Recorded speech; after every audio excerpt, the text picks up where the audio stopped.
allowing us to use their venue for the day. So And oh huge my shout God, outs to their family. their bathroom is fantastic. Looks like we're getting into this match right away. Okay. Trista, what game number is this? What game number? Okay, who won game 1?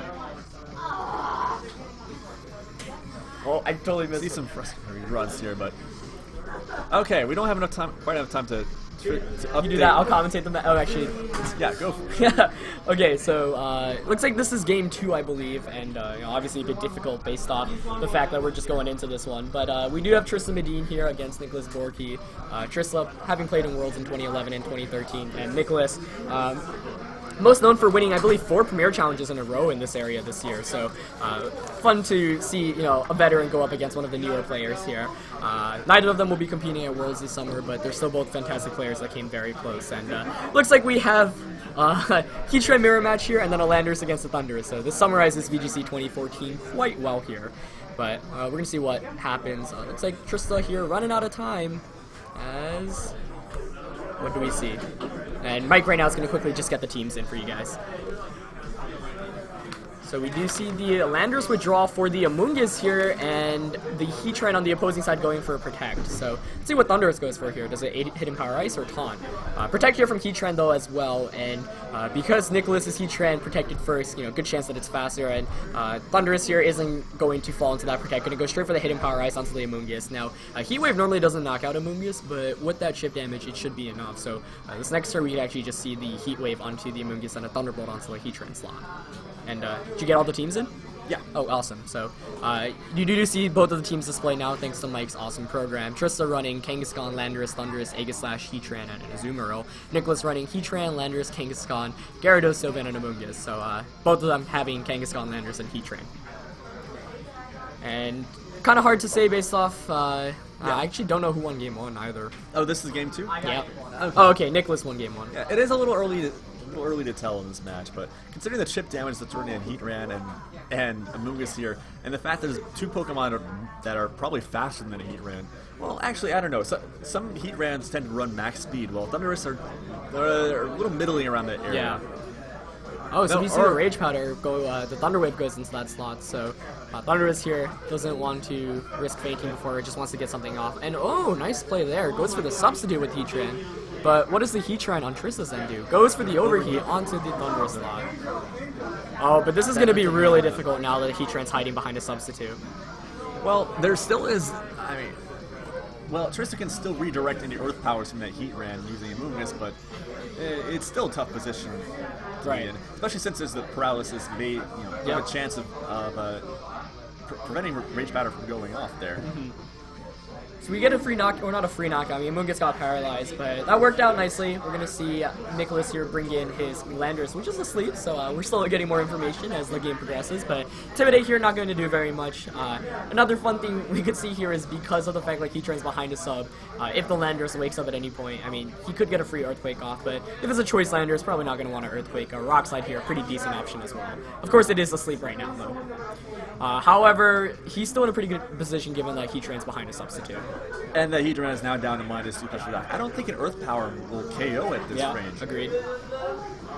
So let's see. The Amoonguss here being paralyzed really doesn't mean much. Like a Taunt last turn from the Thunderous would have been better, but we don't know whether Nicholas carries Taunt. Some players choose to forego that for swagger. Yeah, you know. I actually expect a bit of a double switch here. Recovering health for Amoonguss here, and restoring that special attack with the Heatran there. Right. Although, looking at Trista's team, what should he possibly have in the back? Azumarill? Maybe. No Spring is her old Landorus. So he does get that Intimidate off, and if we see an Earth Power go into the Heatran slot, that'll at least take out the substitute, but he's going to go for Protect here. So Nicholas, you know, just wanting to take a turn of sleep here with Landorus and not really lose anything. And we do see an exact mirror match right now. Landorus takes that turn of sleep. Let's see what Heatran goes for. Going to go for the Earth Power into that slot. Okay. Well, given that considering that switch now, it looks like both teams are a little more evenly matched now. With that Landorus now being able to put up quite a bit of offensive potential against the Heatran. But what did that happen? What, Earthquake? That'll take out its own Heatran. I mean, for the fourth time. I don't think we're going to be seeing any more I hope not. targeting into their own partners today. But It doesn't seem like a very strong world strategy. yeah, we've seen 3 already today, and that's 3 more than I've ever really seen in one tournament, so we'll see. But timer is actually running out here as well, and we are running on an official 15-minute tournament timer, so that certainly can be a thing. The Heat Train here is going to switch out. Nicholas seems pretty happy about that. Yep, Mungus comes in. Actually, pretty good switching considering if Nick anticipated Heatran to stay in. Because he wouldn't heat wave then, like right. And so the Landorus substitute goes away. We did see the Earth Power there from the Landorus, so special Landorus, something that we've seen more usage recently. And the Heat Wave comes out there, and that's going to do big damage to both Pokemon. Okay. Earth Power on Landorus is actually too. pretty respectable, because it has a respectable 105 space special attack there. Right. So it's not a bad choice. And the burn isn't going to affect him much here. That's really unfortunate. But yeah, absolutely. Yeah. And so, I mean, now if it has Hidden Power Ice, it could potentially, do some nice damage to the Landorus, but this Heat Train has put in so much work. I mean, getting that burn against Landorus, presumably a special Landorus here, but regardless, that will put the timer onto Landorus as well, with Protects here and there, that can be a thing. And Trista here does have the timer, but I don't think it's going to be a real factor because of the fact that all her Pokemon have taken a fair amount of damage at this point. Well, if she plays very, very carefully, she might manage to keep enough Pokemon alive, or not KO'd by the time the timer ends. I don't quite see that happening though. Not with the burn and. Well, it looks like the teams are switched, by the way. So sorry about that, guys. The teams are switched. Really? Yeah, because Trista's not running. It's really hard to tell because Yeah. there's so many mirror matches going on here. But we do see the Earth Power going to the Protect. However, Landorus takes the 3rd turn of Sleep. What does Amoonguss here goes for? It can't really do very much. It's paralyzed, but unless it was going for a Hidden Power Ice there onto Landorus, not really much it could have done. I mean, it's not unheard of, but Hidden Power Ice on Amoonguss is quite unlikely. It's more unlikely on that Landorus actually, considering its Life Orb and Special Phase. Yeah. Was it Life Orb? We didn't see the Life Orb, I don't think. Okay. So, I mean, Nicholas there was probably hoping to wake up and get a Rock Slide off to just pick up 2 knockouts, but still a very difficult position for Trista to be in. I mean, it's unlikely. Okay, hang on. Is that Nick's Landorus or is? Hang on, let's read this here. Oh wow, he stays in. He just takes the Earth Power there. No, that should pick up the KO. No, that is Trista's Landorus. Yeah. Okay. Yeah, we're on Trista's side of the screen right now. So the Landorus here does wake up after 3 turns, gets a Rock Slide up. Is that enough to knock out Amoonguss though? I don't think he will be able to. Amoonguss hangs on, doesn't get the paralysis or the flinch. Spore comes off, and Trista's pleased about that. That Landorus is going to sleep. Okay. So unfortunately, the burn there actually was a huge factor there because Nicholas there was able to knock out the Landorus even without That's true. But Trista is still ahead 3-2. She might be able to pull off a timer winner here, especially with Amoonguss regenerating with the regenerator there. But doesn't have many opportunities to switch in now. It only has Heatran left and another 4th Pokemon that we haven't seen yet. Right. And it's important to know right now the Landorus is completely shut down on Nicholas ends, and the Heatran comes in here. We can actually see an Overheat Spore double target into the Aegislash, but the thing is right now Landorus can just Earthquake, and I think Aegislash could Wide Guard. I mean, it's right. Landorus is poised to wake up and takes 2 knockouts here. So it definitely has to take a turn of sleep here, so Trista has to take the advantage of this turn. Because the Landorus here is definitely going to stay asleep. So that's true. I forgot I was already putting back to sleep. Right. So Trista actually, I believe, had a very weak Kangaskhan in the back. That was her last Pokemon. So Nicholas knows that Earthquake at this point could potentially, KO all of Trista's remaining Pokemon, and she's just going to actually switch out here into Kangaskhan. Final Kangaskhan. Ooh. Already Mega. What happened to bring it down to 16 HP? We missed a lot. He did. Overheat comes out. Who does it target? Is it going to target down the Aegislash? Oh, it does. Is it enough to knock it out? Probably. Ooh, very nice. No surprise there. So now we've got some Sleep Train shenanigans. But the thing is here, actually, likely has Fake Out. I mean, Landorus here actually should be locked into Rock Slide too if it's Choice Scarf, because does that Kangaskhan have? Yeah, that's Fake Out. What is Nick's team have? Let's see. Let's get some team info here. So if Trista plays the timer here, Fake Out. Fake Out. Yeah, he's got the Scarf here. Can burn 2 minutes here. Nick recognizing this goes to the forfeit. And we're going to a game 3. Very nicely done there. It looked pretty grim there for Trista, but that Amoonguss hanging on with that little sliver of HP, getting that Spore off, turned around the entire match. Yep. So that was an exciting one, and we're going to be going to a third game here between Trista Medine and Nicholas Borky. So, I mean, it's hard to say what players can make adjustments since the teams are so very similar. Considering. Can we switch the names? Names? No, Trista's on that side. Bottom players. Oh, but okay, the teams then. Cause see, he's running Azumarill. Really? Yeah. Oh, okay. Okay. Let me fix that real quick.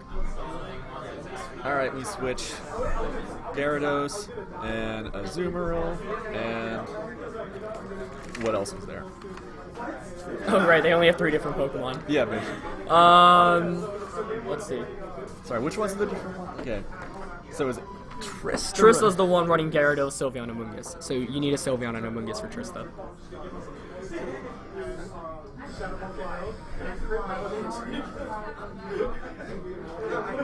And That's right. Heatran, Landorus, Kangaskhan, Gyarados, Sylveon, and Amoonguss. Nice. And Nick's.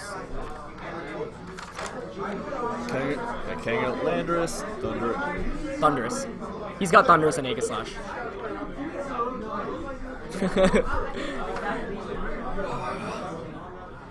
Okay, Heatran and Azumarill. Kang, Lando, Thundurus. No Amoonguss. Yeah. There we go. Alright, the teams are fixed for you guys now. So we'll be getting into this third game, and it's a pretty exciting one. We saw Trista pull a really nice comeback in that last one. I actually thought Nick had that one. But, you know, that's all it takes. One big Spore. That's why Spore's so good. And the Rock Slide didn't exactly pull through here. Right. So it is really good, but Live and die by the Rock Slide, man. not today. So we're going to be going into this game 3 between Trista and Nicholas, and this is for a spot in top 4. Loser will be eliminated. Winner will have a chance to still compete for that first place trophy, title of champion, and some nice money. So Trista this time around going to lead with Kangaskhan and Landorus, as we see Nicholas here go with the Thundurus and Aegislash. Very solid lead there. Thundurus Aegislash was a lead I actually saw very often in Nationals. It works out a lot because Aegislash covers with wide guard, so you know, you can't just mindlessly Rock Slide into Thundurus, and players love to Rock Slide into Thundurus. But Kangaskhan here does get pressure immediately with Fake Out onto the Thundurus. If it's scrappy, it also Fake Out the Aegislash potentially. Yeah, of course. Most Thunders don't Gary Protect, so it's pretty vulnerable right away. Right, exactly. That's a great point there. Though, we have seen a trend for... I've even seen more bulkier Thundurus carry Protect now. Wolfie Glick decided not to use HP Icy, ran Thunderbolt Taunt, Thunder Wave, and Protect on his bulky Thundurus. So. Oh, of course. What are you using it for besides hitting other landers, which are faster than you anyway? Right, exactly. So, you know, but it's still tough to call here, and we don't know how much information both of these players know because of that first game. But, I mean, Aegislash here definitely in a decent position, but it still has to watch out for the super effective Earthquake. But Trista's going to have to pull out a Switch here if she does want to go for an Earthquake. Yeah, it looks like Trista's carrying all the offensive potential here, and Nicholas recognizing and brings in Heatran. Ooh, bit of a risky switch considering the possible Earthquake there. But no, Trista keeps Kangaskhan in, and looking for like a potential Fake Out here. There, no, Thunder Wave comes doesn't out. go. Thunder Wave goes straight off with the attack. Oh, I would love to see an Earthquake right now. I would cry. Oh dear. No, up to the U-turn. Okay. I would guess the U-turn double edge onto Thundurus. Yeah, playing it safe, getting a little chip damage here, but I don't think that'll usually does not KO Thundurus. Yeah, agreed. It really depends on how bulky the Thunder is, but a lot of Thundurus nowadays like to invest very much in HP and defense, typically even with Bold, sometimes with Calm. We do see timid and modest variants here and there as well, but bulkier Thunder is really one of the most common Pokemon in 2012, 2013, and this format, and that's just because it's so good with its bulk and moveset. But Landorus here is going to switch out into the Heatran, so we do have the Heatran mirror. Does Kangaskhan get the attack off here? No! Oh, the full paralysis. That's a big one here because it means that Thundurus sticks around for another turn and can potentially Thunder Wave the Heatran as well. However, here one thing Trista can do is just protect with her Heatran and go for the double edge. But this also allows Heatran to potentially set up a substitute this turn, so pretty interesting turn on both sides. Yeah, and looking at the team sheet, we know that Trista is not carrying low kick, so that Heatran is actually relatively safe in staying in this turn. Going and maybe it's substituting, going for an attack. We'll have to see. But the also another thing to note here is the Kangaskhan here most likely won't be able to be knocked out. A combination of Thunder Wave or Thunderbolt plus Heat Wave or Earth Power isn't enough firepower. So Nick's going to take advantage of the fact that Trista wasn't able to do enough damage to it last turn and switch out here into the Landers, which definitely puts on some more pressure right now. First of all, he gets the Intimidate off against the Kangaskhan. Next turn, he could potentially just switch his own Heatran out and get an Earthquake off. Oh, but he's going to protect with the Heatran here. Playing it safe there. Does Trista capitalize off this and predict it? Fortunately, Heatran here going to go for protect. All these Heatrans playing safe. Yeah. and another paralysis there. Almost nothing's accomplished here. Yeah, that's a really difficult one to swallow there, and that's why, you know, paralysis speed control is great, but that 25% is so good here because Nick's got in 2 free turns, and now with the Landers out on his end and King's gone intimidated on Trista's end, you'd imagine that Nick's probably going to want to withdraw that Heatran. For a Thunderous Earthquake freely again. Exactly. So, I mean, Trista, of course, can negate that by switching in Hurl and Landers, but, you know, we have the Landers Heatran mirror match here, and it's... Actually, comes down to shenanigans. In this case, Kangaskhan is perfect for switching out because it's the slowest Pokemon in the field. If it switches out last, it's Landers will get the Intimidate in last and will not be intimidated at all. Oh, right. So, you know, I mean, if you're Nick right now, you know you have more pressure, so you can either capitalize off that or you could potentially, you know, Rock Slide or U-turn predicting the switch here. Trista here almost timing out there. Let's see. Landers comes out, or Heatran comes out there onto the Thunderous, presumably. That's the Thunderous. Yep.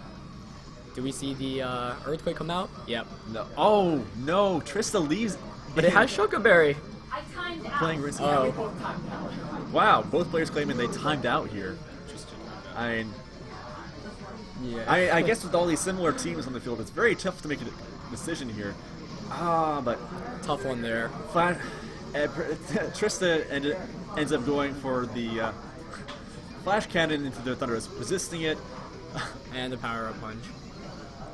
Yeah, I mean, what could have worked out there? Well, an Overheat would have been nicer. Yeah. Unfortunately, that's what they had in their first move slots there. The other difficult thing here is... at least with a +1 Kangaskhan, maybe can do something. With Sucker Punch, right? Sucker Punch. But it's also difficult because, you know, that... Nicholas there has the Aegislash as he revealed as his first Pokemon, so given that he has Aegislash, Trista's main ways of hitting with it is the Overheat from Heatran, which is the best way to knock it out. You know, Sucker Punch with Kangaskhan can be stalled out. A smart Aegislash player can just stall out against Kangaskhan, right? And the Landers, of course, can Earthquake, but you potentially could see Wide Guard, and Landers, you know, you'd also have to potentially hit your own Pokemon, and Kangaskhan and Heatran here can't take Earthquakes very well. Okay, Trista knowing she has to preserve that Heatran for that Aegislash, brings in the Landers. Recovers a little momentum maybe if that Earthquake not affecting the Landers and doing a little to that Kangaskhan. I think we'll see a Thunderbolt onto the Kang. That's probably going to be enough to knock it out. Thunderbolt finishes it off. And that's enough. Safest play there for Nicholas. There was little, you know, you could Kangaskhan's a Pokemon that, you know, most often doesn't carry Protect, and I'm sure at this point he knows whether it's Fake Out or Protect, so he's been able to, you know, use that information correctly. But we're going to see the Landers and the Amoonguss here on Trista's end against the Landers and Thunderous. You know, this is a big turn for Trista. She could potentially recover some, but once again, knocking out that Aegislash on Nicholas will be very difficult. Well, with that Thunderous in the field, we're not going to see any spores from that Amoonguss. I mean, we know it doesn't carry Mental Herb, right. So we don't, and I don't think that Thunderous is usually carrying Taunt. Probably is. Let me look for a second. Yep. Okay. Yep. They use hefty team sheets. But, yeah, if anything here, like, Nicholas isn't going to want to stay in and just Earthquake, right? Because it's in a position where you can't really do very much. You get an Amoonguss, but safest play here would be potentially to just taunt the Amoonguss so it can't Spore and then switch on. That's the obvious play for me. Right. And Trista... Well, what can she do besides Rock Slide here? Oh, if she predicted that I went for an Earthquake, that would be cool. And we do see the taunt. Yeah, so a potential play he could have made there was Protect with the Amoonguss to avoid the taunt and try to get a Rock Slide off too. Then again, I mean, I don't expect Rock Slide to knock it out here. Let's see. Yeah, it's not going to pick up the KO. Now with the Amoonguss taunted, it's pretty much going to have to switch out as well. In fact, another Rock Slide here might not take it out either. It'll be close. Even there's a Spore, yeah. And so with the last one being Heatran in KO range. Yeah, this looks very grim for Trista here. Yeah, but with Rock Slide, there's always a way, so it's still possible. But that timeout was definitely unfortunate. I mean, that's why one turn can turn. Probably so not much. today, knowing that Aegislash has Wide Guard. Does it have Wide Guard? Does it? Probably does. Yep. Yeah. So, yeah, we might. I don't think any Rock Slides are going to connect here, considering that Wide Guard will protect Thunderous here. So Landers actually switches out there. I see what Trista's trying to set herself up into, and I like this play a lot as long as Heatran doesn't go down here. And we do see the hidden power ice here into the Thunder or the Amoonguss, but what does Aegislash go for? It would have been great if it went to the not very effective Heatran slot. Right. And Aegislash is going to go for that Shadow Ball, targeting down. Oh, the Amoonguss. Okay. But Amoonguss goes down. Was that a Life Orb? We did see a critical hit there from the hidden power ice as well. That is a Life Orb Aegislash. Yeah. So Landers is going to come in now, and now, yeah, I think that's at least what Trista was hoping for. If the Amoonguss didn't go down there, she probably would have protected and sacked the Amoonguss the following turn. So this way, at least, there's more offensive threat against the Aegislash. You know, you could potentially Rock Slide Overheat here, but all you have to do on Nick's side is go for a Wide Guard and Thunderbolt. It also depends on. I mean, does Trista have Stone Edge? Hey, let's look at our team sheets again. Well, we do know she has some single target moves. That Earth Power could take out the Aegislash at its current rate. There's the Wide Guard. Let's see. And Heatran might actually be faster than. No. The Rock Slide comes out, unfortunately. Heatran here. Faster here. Not going to be faster. Oh, but the Hidden Power Ice comes out. Oh, if Trista had Earth Power the Aegislash and then gone for an Overheat on it. Yeah, I mean, it still would have been down. Like, he has those Scarf Landers in the back. But like Nicholas. Oh, another avoid. Just to add insult to injury. That was a tough one, though. I mean, the unfortunate double paralysis in the beginning of the game really set Trista behind. You'd imagine the double edge was going to that Thunderous slot. Yeah, so we're going to see the Thunderbolt come out, and Nicholas will be able to advance to the top 4 after taking a pretty convincing win this time around. Yeah, Trista losing that her offensive pressure to paralysis early, that was a killer. But anyway, so Nick takes this third game 3 4-0 very convincingly.